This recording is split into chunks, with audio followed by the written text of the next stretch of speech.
Okay, question 1 on here is about using algebra within an angle question. So you're asked first of all to write down an equation. Equations must have an equals sign, and if we consider the angles in a quadrilateral, we know that they add up to 360. So then I'm going to take all of the angles here and I'm going to collect the terms. So I have 1, 2, 3, 4, 5x,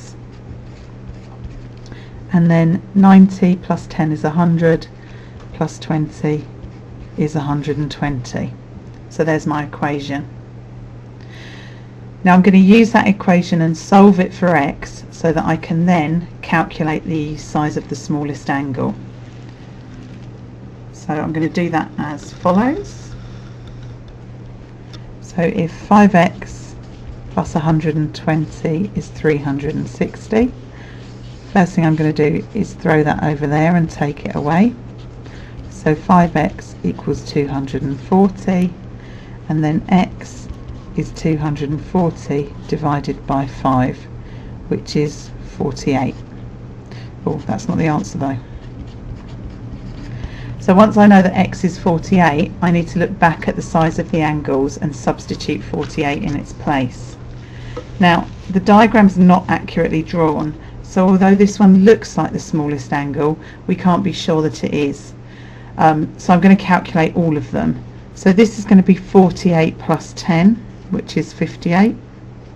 Then I've got here two lots of 48, which is 96. 48 plus 20, which is 68.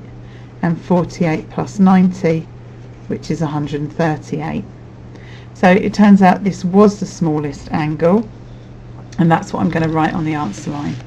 So the smallest angle measured 58 degrees.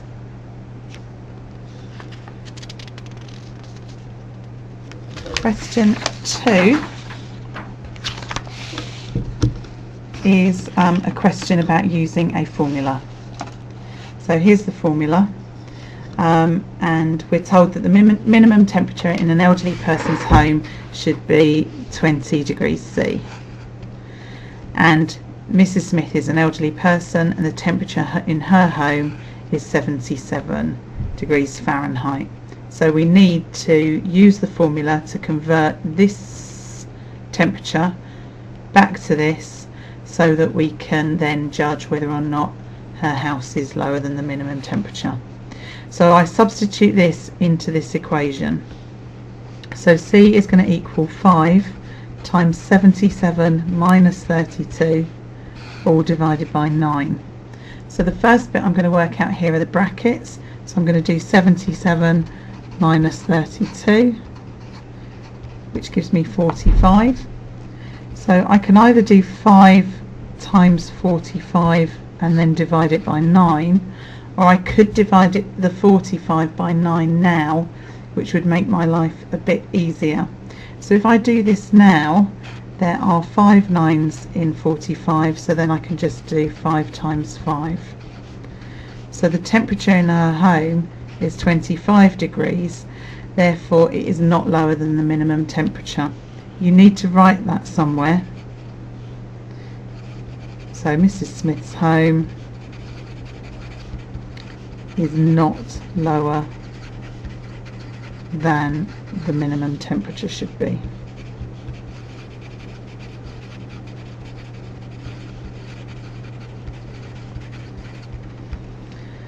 The second part of the question asks you to make f the subject of the formula. So the first thing I'm going to do is undo this division by 9. So I'm going to times both sides by 9, which will give me 9c equals 5f minus 32, and that's in brackets. I'm then going to expand,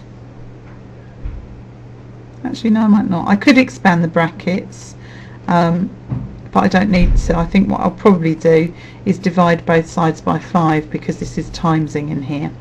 So if I divide both sides by 5, I get 9c divided by 5 equaling f minus 32, and then all I need to do is move this away from f. So So I'm adding 32 to both sides, making this 9c over 5 minus 32. This doesn't also get divided by 5, and that all equals f. So f is now the subject of the formula. Now, question 3 is a probability question, and it's interesting because they've started doing them in a slightly different order to how they used to. So usually when you see one of these, you think, oh, I'll just work out what goes in there. We know it needs to add to 1, so 0.3 plus 0.2 is 0.5, plus 0.4 is 0.9, so the green must be 0.1. Now that actually isn't anything to do with the first part of this question. So the first part of the question says that there are 200 pens in the box. How many black pens are there? So this is the probability of there being a black pen. So you either do 200 times 0.3, or you can change that to a fraction and do 200 times 3/10, or if you prefer, you can view this as a percentage and find 30% of 200. So lots of different ways to do it. This one's probably the easiest. Get 60. So there are 60 in the box. So this part of the question is the one that involves that. So I've already added up what was there, worked out what else I need to make it total 1. So the probability of it being green is 0.1. Question 4, we have a field, and we're asked to work out how many pigs Kevin can keep in the field. So I need to start off by finding the area. Now we have a compound shape here. There's lots of different ways you can do it. You could divide your rectangle there, so that you have, or your shape there, so you have 2 rectangles. You could divide it there, so you have 2 rectangles, or you could imagine a full rectangle with that part cut out, and you could work out the full rectangle and subtract that other bit. Personally, I'm going to divide it down here and calculate the areas from that. Now this one I have the dimensions, so 7 times 10 is 70 meters squared. This one I have this dimension, but the 16 went all the way across, so I need to subtract that 7, which will tell me that this length here is 9. If I do 6 times 9, I get 54 meters squared, and my total area is therefore 70 plus 54, which is 124. Now we are told in the question that each pig needs 36 square meters, so I'm going to start working out my 36 times table. So it goes 36, 72, 108, and then 144. Now I've only got 124, so that's not any use to me. So if I count this, 1, 2, 3, Kevin can keep 3 pigs.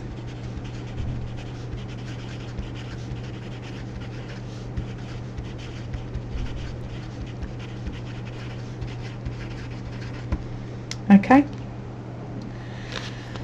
Question 5 is a volume question.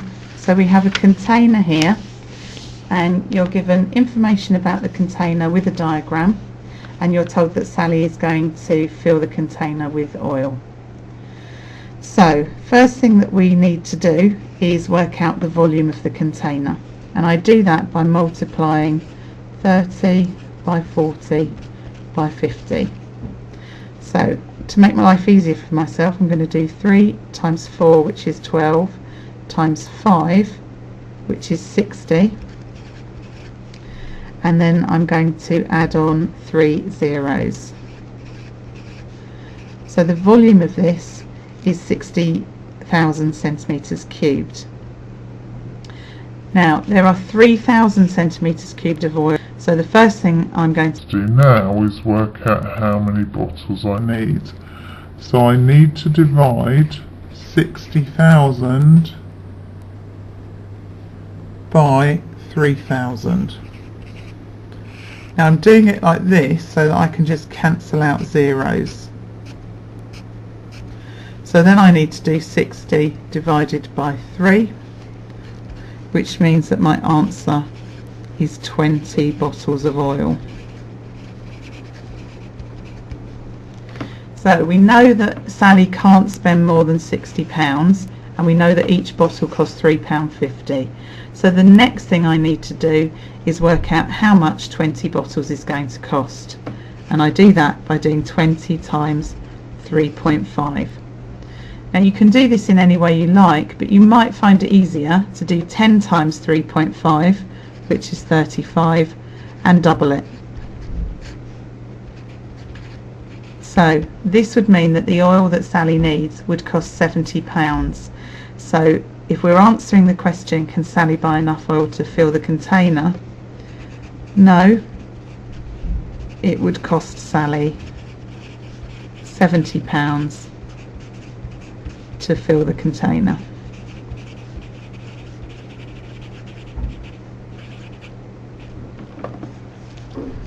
Okay, question 6 is about probabilities. So 6 and 7 are both kind of wordy questions on probability. The first one is Natasha says the probability she'll be late for school next Monday is 1.5. It tells you she is wrong. Don't try and second guess them, she is wrong. You're asked to explain why. So your explanation is that probabilities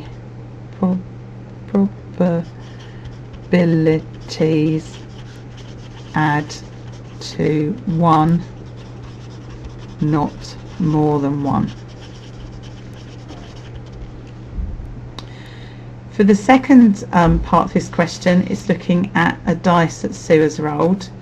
Now she's rolled the dice 6 times and it's shown that the 6 has come up twice more than the others and 1 hasn't come up at all. Sue is claiming the dice is biased. She is wrong, and the reason most of the time why people is wrong is she hasn't done enough trials. So probability moves to its theoretical probability the more trials that you do. So you need to say Sue has not done enough trials, or I suppose in this case rolls. She needs to do more.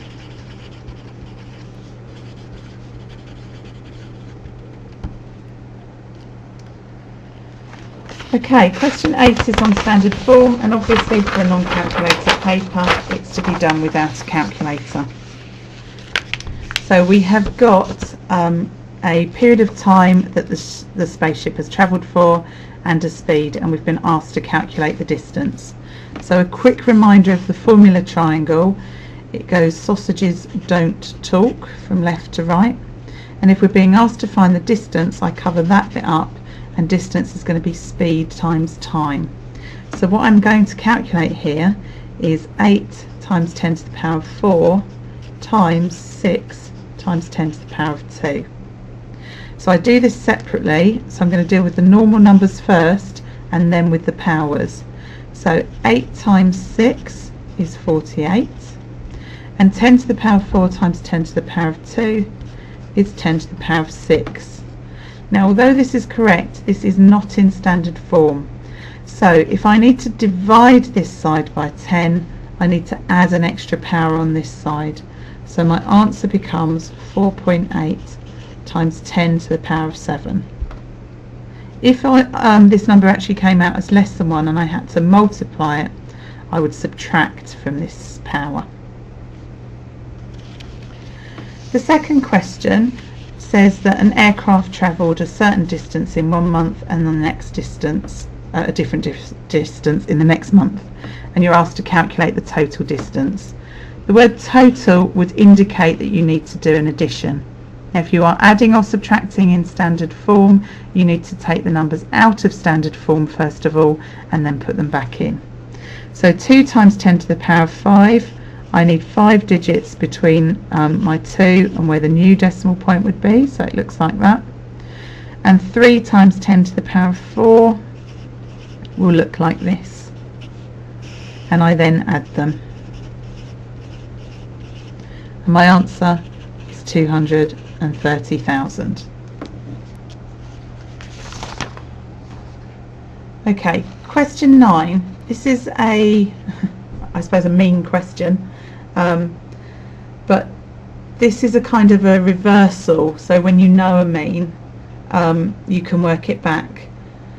So